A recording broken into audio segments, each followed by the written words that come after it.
எல்லாருக்கும் வணக்கங்க. இந்த வீடியோல நம்ம எத பத்தி பார்க்க போறோம்னா, பிரண்ட தொக்கு செய்வது எப்படின்னு பார்க்க போறோங்க. பொதுவாவே பிரண்ட வந்து பசிய தூண்டுற தன்மை அதிகமா இருக்குங்க. இடுப்பு எலும்புக்கு ரொம்ப நல்லது. அதோட எலும்போட அடர்த்திய வந்து அதிகரிக்க ரொம்ப உதவுதுங்க. இந்த பிரண்டைய வந்து நம்ம வாரத்தில் ஒரு முறை உணவில் சேர்த்துக்கிறது ரொம்ப நல்லதுங்க. இப்ப நம்ம அந்த பிரண்டைய வந்து ஒரு வாணலியில எண்ணெய் விட்டு கொழுந்து பிரண்டைய போட்டு நல்லா வணக்கணும்.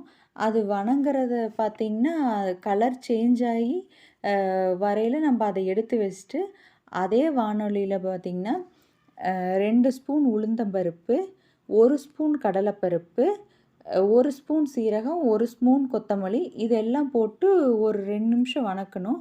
அது வணங்கிட்டு இருக்கிறப்பவே வந்து பார்த்திங்கன்னா, ஒரு சின்ன லெமன் சைஸ் புளிய நம்ம சேர்த்துக்கிறோம். இந்த லெமன் சைஸ் புளி எதுக்கு சேர்த்துக்கிறேன்னு பார்த்தீங்கன்னா, பிரண்டையில பொதுவாவே ஒரு மக்கிற தன்மை இருக்கும். நம்ம புளி சேர்த்துக்கையில அந்த தன்மை பேலன்ஸ் ஆயி நல்லாயிருக்கும். அதுக்காக வந்து பார்த்திங்கன்னா, நம்ம ஒரு சின்ன சைஸ் புளி சேர்த்துக்கிறோம்.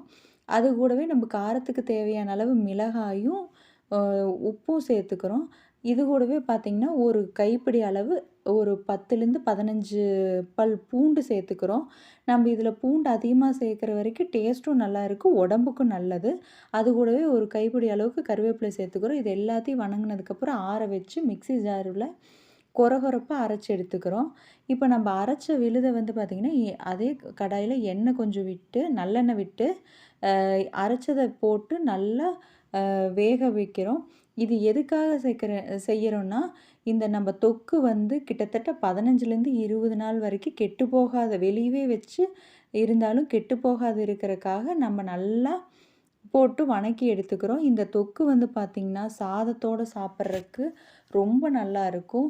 நம்ம ஹாஸ்டல்ல இருக்கிற குழந்தைங்களுக்குலாம் வந்து இந்த தொக்கு செஞ்சு பேக் பண்ணி குடுத்துட்டோம்னா, அவைங்க சாதத்தில போட்டு சாப்பிட்டுக்கிறக்கு ரொம்ப நல்லாயிருக்கும். இந்த தொக்கு ரெசிபி உங்களுக்கு பிடிச்சதுன்னா, ப்ளீஸ் சப்ஸ்கிரைப் மை சேனலுங்க. Sakthi vlog channel.